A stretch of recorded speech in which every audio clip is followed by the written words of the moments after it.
Pessoal, tudo bem? Eu sou o Ivan e eu quero comentar a prova de matemática da GV ADM de 2009, ok?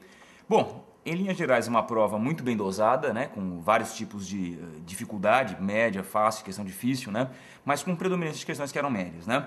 Perfeitamente, uma boa prova com enunciados claros, com situações em que você era obrigado a interpretar a informação que ele dava, mas perceba, né, nada muito complexo, no máximo 2 assuntos envolvidos na mesma questão. O que a gente espera de uma boa prova-teste, quer dizer, ela permite uma avaliação do candidato na medida em que ela cobre bastante parte do assunto e trabalha com ferramentas que eram mais ou menos simples, né?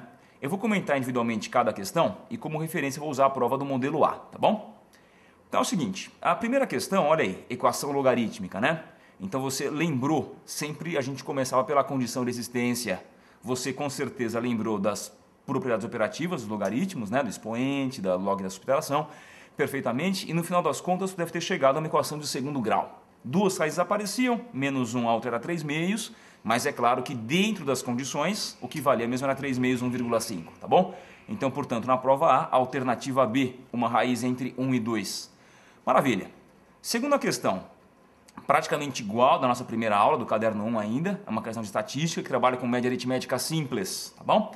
Bom, você percebia aí que a partir da média e do total de elementos, que eram 11, você chegava à soma, né? Descontando o cara com 35 anos, a gente cai numa nova soma, agora com 10 termos, e você puxava a média lá 22,9, tá? Logo, alternativa A. Essa questão era bem manjada, um modelo bem conhecido, né? Nesse assunto de estatística. Bom, na sequência, uma questãozinha aí que mexia com matrizes, mas uma questão que é legal porque não é só de fazer conta, quer dizer, você tem que imaginar uma situação e criar matrizes de acordo com a conveniência da questão.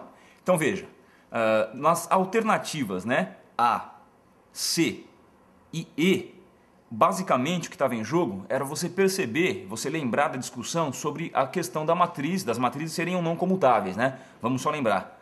O produto AB matricial pode ser igual ao produto BA, só que isso não é regra, isso é exceção, tanto que leva um nome especial. A gente fala que as matrizes comutam só nesse caso. A regra geral é que elas não comutem e o produto seja diferente. Então tu logo percebeu, né? Aí na letra A tinha sacanagem, na letra C essa mesma pegadinha e a mesma coisa na letra E, tá? No finzinho, a letra B era praticamente igual a uma questão que fizemos no caderno ali. Se o produto AB matricial é igual a matriz nula, opa, não é obrigatório que nem o A nem o B sejam nulos, né? E no finzinho a resposta então era a letra D, na versão A da prova, em que ele trabalhava com a propriedade distributiva das matrizes, ok? Muito bem, a gente prossegue na questão 4. Questão 4 é uma questão de sistema bem manjadinha, você fazia uma leitura do Cramer, né? Ele quer um sistema que seja um SPD. Opa, SPD, o sistema linear, como aparece aí, um sistema quadrado, 3 por 3, o que você manda? Desão diferente de zero. Era só montar o sisteminha, a regra dos sarros, maravilha. No finzinho, o M não podia dar 13 quartos, tá? Então, alternativa A, suave? Bem manjada, de aplicação bem direta e objetiva. Muito bem. Próxima questão, questão 5. A gente fez algumas questões praticamente iguais a essa, no simulado, na revisão e ao longo do curso de analítica, né? Vamos lembrar, inequação de reta, olha aí, já está na forma segmentária, que é raro aparecer, mas é fácil mexer com ela. Duas condições na abscissa, uma na ordenada, e tu no finzinho caía aí numa figura que era um trapézio retângulo.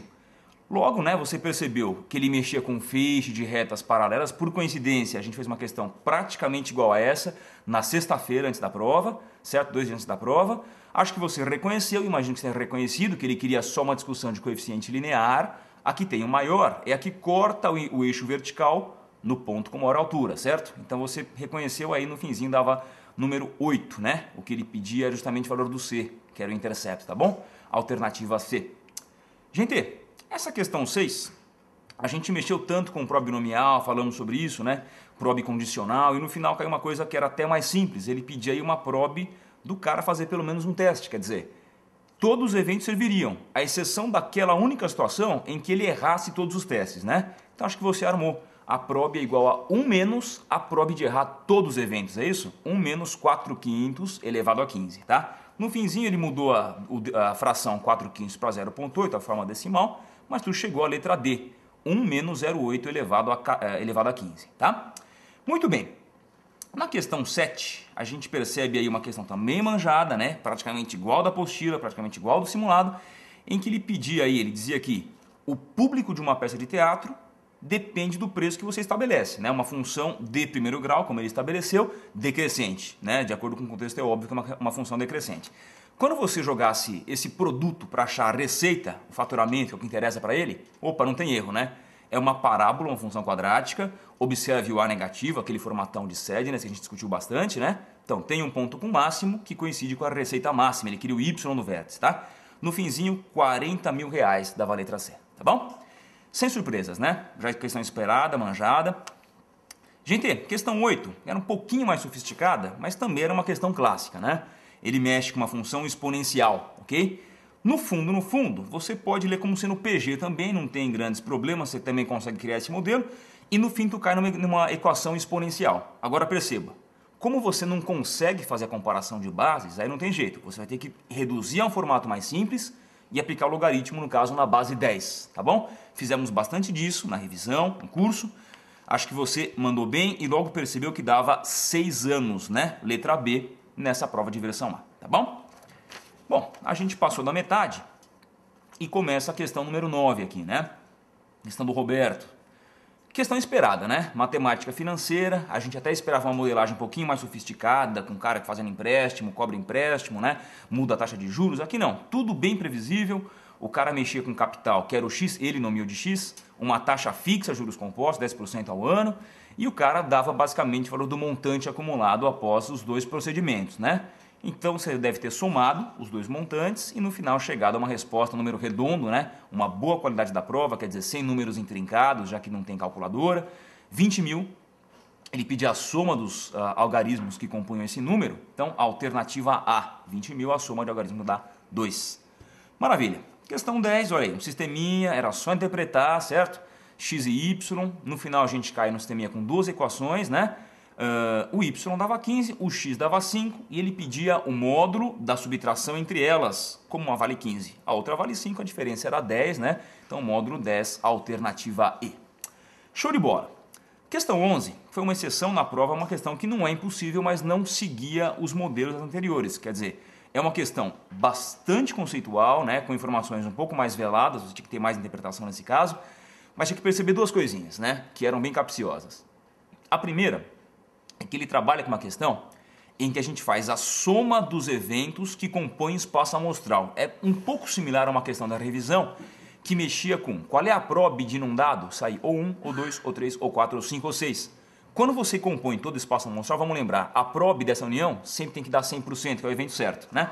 Então nesse caso, a gente percebia que era uma série infinita, mas como a gente compunha todo o espaço amostral, já que ele descreve isso como sendo conjunto E, né? Conjunto universo de todos os eventos possíveis, a soma tinha que dar 1. E essa era a sacada para perceber que no final esse M era um valor que ele não dava, mas dava para descobrir quanto que valia. O M valia meio, tá bom? Bom, ainda que você percebesse isso, que não era tão elementar, né? De fato, tinha que perceber que o que ele pede é uma soma de PG infinita para cair no resultado, e ele pede também uma outra soma de PG infinita. Só que essa começa, olha o operador de soma aí, ou somatório, tá vendo?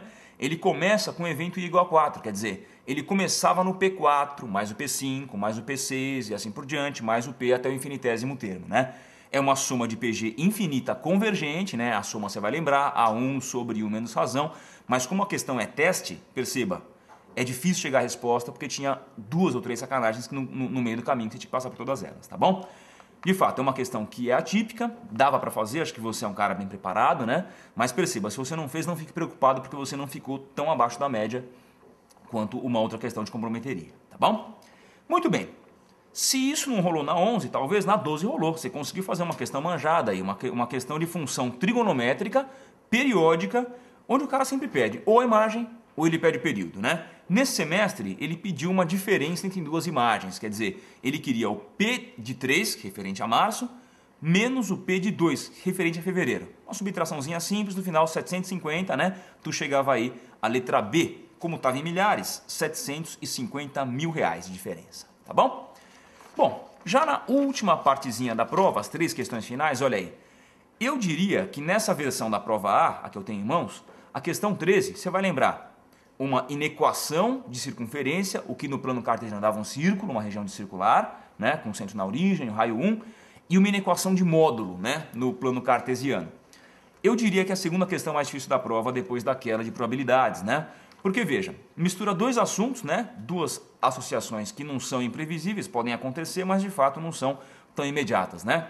Então uma questão de regiões no plano cartesiano de um lado e com módulo do outro. Inequação modular, que é um assunto que eu diria que dentro do assunto módulo é um dos que é mais exigentes, é um dos menos fáceis de você lidar, né? Mas se você lembrasse que o módulo é a distância, veja lá, módulo maior ou igual a 1. Opa, se o módulo vale no mínimo 1, ou então mais do que 1, não tem erro, né?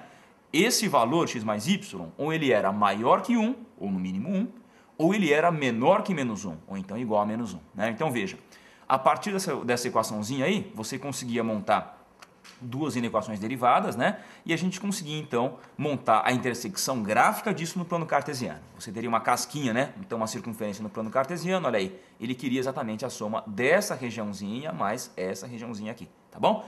No final, π meios menos 1, alternativa D, joia? Mas de fato, é uma questão que não era tão imediata, tá? Claro, depois da prova você senta, né? A prova acabou, você tá calmo, você faz numa boa. Mas na hora da prova, você ter tanta informação para lidar ao mesmo tempo é um pouquinho assustador, tá bom? Muito bem, questão 14, olha aí, uma questão bastante simples, né? Então você logo percebia que você excluiu uma possibilidade na cor. Sobravam 3 opções de cor, para 3 opções de processador, para 2 opções de memória. Opa, regra do E. Então são escolhas que são cumulativas, lembra? É o princípio de escolha simultânea, né? Então, escolhi o tipo, escolhi a cor, escolhi capacidade. Opa, vai lá. 4 vezes 3 vezes 2, 24 opções de composição e de configuração. Tá bom? Bem manjado, acho que não houve problemas, né? Gente, para me despedir, questão 15, olha aí. Equações paramétricas, né? Só lembrando, né? Paramétrica, vimos em mais de uma ocasião e com mais de um professor. Classicamente, pode ser o quê? Pode ser reta, segmento de reta, pode ser uma elipse, pode ser uma circunferência. E olha que boa surpresa. Essa questão mexia com o quê? Você isolava o cosseno, isolava o seno, x sobre 2 mais y sobre 2. O que você faz? Eleva ao quadrado e soma. Eleva ao quadrado e soma. Cai na relação fundamental. A soma sempre dava 1. No finzinho das contas, olha aí. X quadrado sobre 4 mais y quadrado sobre 4. Essa soma dava igual a 1. Se você reduzisse para a forma reduzida da circunferência, vá lá. X ao quadrado mais y quadrado é igual a 4, uma circunferência na origem, e o raio era igual a 2. Você logo localizou a alternativa correta, uma circunferência que passa pelo ponto, raiz de 2, alternativa E. Pessoal, suave? Então, no geral, acho que você mandou bem, né? Espero que você tenha realmente recompensado o teu esforço ao longo da revisão, ao longo do curso inteiro, tá bom? A gente se despede aqui, obrigado e boas férias para vocês.